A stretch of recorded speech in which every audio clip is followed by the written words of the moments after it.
Hello everybody, Zillerant here, and it's that time of the month where the mobile income has been released for gacha games. I thought I'd just take a quick look at the numbers on a couple of the games that I am currently playing. The biggest one that's kind of interesting to me would be the one that released last week that I've been doing all my videos on, which is Sword of Convallaria. But there's other couple games that I play and others that I anticipate playing in the future when they're released for global. So I was going to kind of look at what the numbers are showing.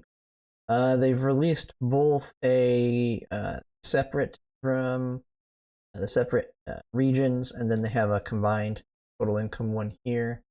So just kind of looking through them, there was a big surprise. AFK Journey, which I played it a little bit, but I didn't really play it that much after the beginning.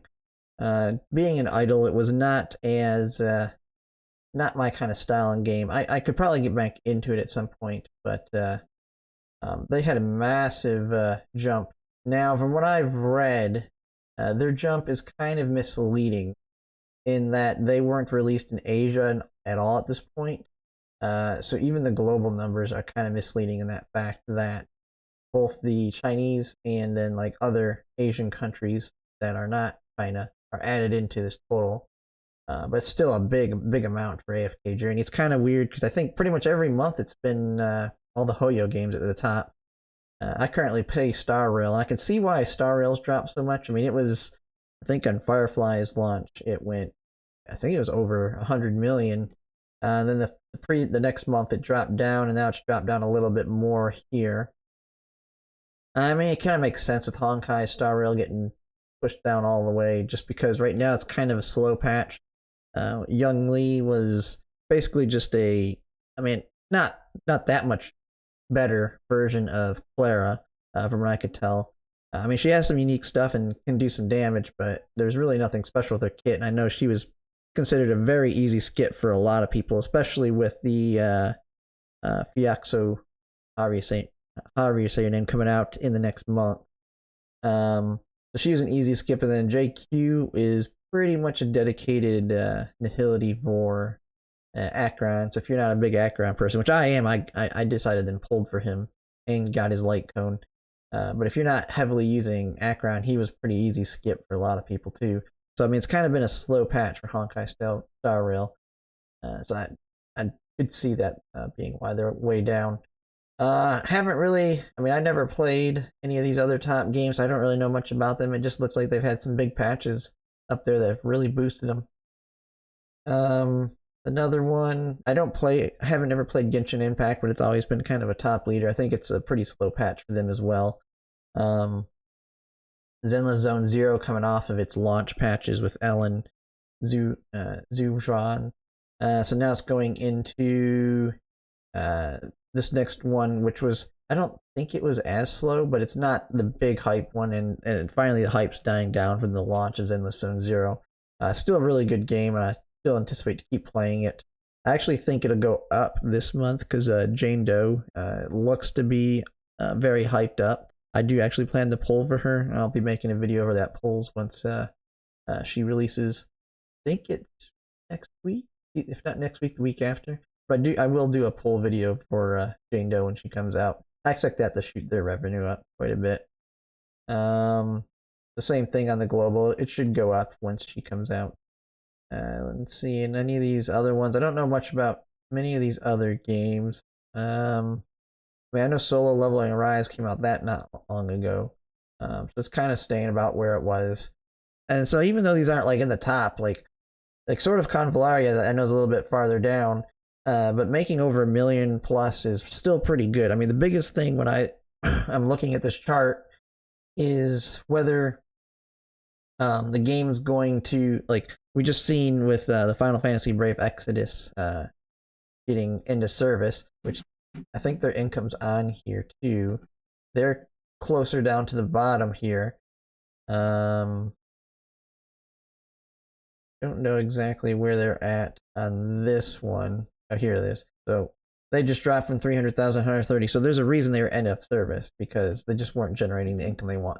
So I mean, that's the big reason I pay attention to this. I don't really care. I'm not one of those people that's like, oh, which one's number one, which one's number two, or whatever. I just care about seeing how much money they're making to know whether this game's got, if it's going to continue on, or what's the risk of it getting ended. Because if you're going to put a lot of time and effort into a game, or especially like me when I spend some money on the game, I want to make sure it's a game that at least is making enough to sustain itself and making profit so they continue to add and update the game. So the other one I'm playing, so there's 4 that I'm currently playing, which is Honkai Star Rail, Zenless Zone Zero, and then you got Wuthering Waves. So it's kind of dipped down quite a bit here, but it's still nothing crazy. I think Chain Li, which everybody was anticipating to be quite popular, was not as popular, mainly because she wasn't a top tier unit in terms of damage. Gen Shi was the bigger and better unit in terms of that patch, so I think that might be why it's dipped down. We'll kind of have to see. I mean, you got the new support, which I don't know if she got as much favorability, but she's the best support for Jin Shi. But if you already had Yen Lin was working good enough. I know a lot of the free to this is all about income, but I know a lot of people weren't wanting to spend to just get a small upgrade on top of Yen Lin. So I could see it being a little bit lower too. We'll just have to see. I think in Wuthering Waves, this patch will be a little slow. But I know Shorekeeper is going to be a seller. So I think Shorekeeper will come out, I think, the end of this month. The end of this month or beginning of next month. And so we'll have to kind of see how she generates income for them. Let's see here. So Sword of Convallaria. So this is just released at the beginning of August. And so globally they released, so they made $4 million, so that's really good on that. I know that a lot of people like myself, one thing that I really liked about Sword of Convallaria was how easy the reroll process was. I know in other games like Zenless Zone Zero and that, I didn't want to deal with it. I just kind of took whatever I got. And then Wuthering Waves, I didn't even mess with theirs. I got just super lucky in there, so I didn't even have to reroll. But I know with this, Sword of Convallaria, it was so easy to re-roll, get those first 20 summons, and having a 2% rate made it actually quite easy to get a good start. It was like every 3 re-rolls I was getting Gloria pretty much, and then after that it was just trying to get the next, like get an Ana or get a barrel right after you got Gloria. So a lot of people in Sword of Convallaria, I think, was able to get themselves in a really good position to start where they didn't really need to spend right off the bat. So I can see the Sword of Convallaria potentially going up in revenue in the next month, or at least staying the same. I don't think it'll completely dip. I mean, we have, based on what we kind of see on the calendar, we have a bunch of big hitting Tier 0 units coming up that people are going to want, definitely designed to try and get people to spend money. So we'll just have to see how that works out. People are starting to actually run out of their Luxite at this point, all the starting stuff. So if there's anyone that hasn't spent yet, it's starting to get to the point where if they haven't spent but they plan on spending, we can expect them to probably start spending here in the next month or two. So I'll kind of have to pay a little bit more attention to see how it goes. But overall, I see that as being good numbers. Definitely very sustainable. As long as they can hold around that, there'll be plenty of content coming out for them in the near future. And then the last game, I've been paying attention to some games that are currently not released global, but they're in other countries. The big one being another tactical game that looked pretty interesting that could be coming out this year would be this game Girls Frontline 2. It's a tactical one. It looks like it didn't get as, from what I was reading, good reception in the Asian servers, but they've been making quite a bit of changes to it. So, and I mean, you can kind of see they've gone up in revenues. I don't know if it's a release or it's a big patch update that improved it quite a bit. But from what I understand, it'll be, when it comes out globally, there'll be a lot of extra changes to it that'll hopefully make it a lot better reception in the global market.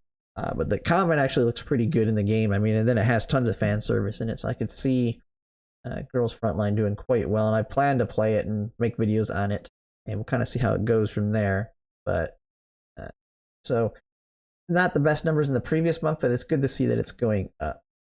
Because once you start getting down into these lower end ones, it can kind of look a little distressing. I know we have Sword of Convallaria being a little low here. I think that one, the Chinese. Which one was the ones up here? Okay, yeah, so it's Japanese that are paying the big money on it, while the Chinese are a little bit lower. I don't know if it's just a popularity issue there, but it's still, I mean, 500,000 is not too bad in a market that it looks to be just a market that it's not targeted as much towards. I don't know if it's just because it's a tactical element. So, I mean, it has the same problem in with the other one, Girls Frontline too. So I'm wondering if it's just not as popular with the tacticals in their region.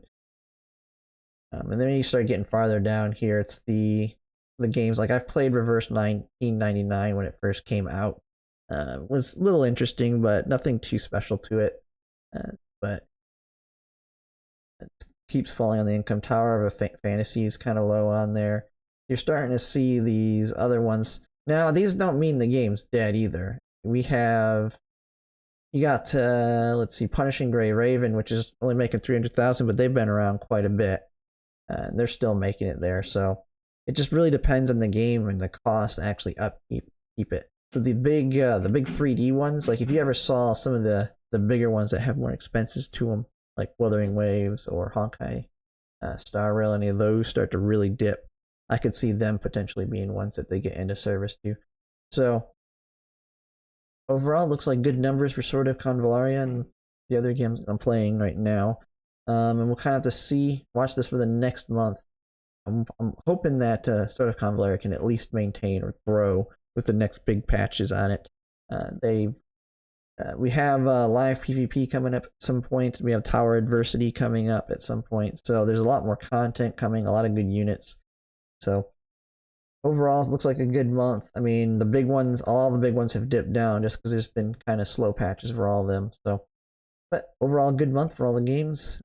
Just thought to take a quick look. And that's pretty much it for that. Thanks for watching.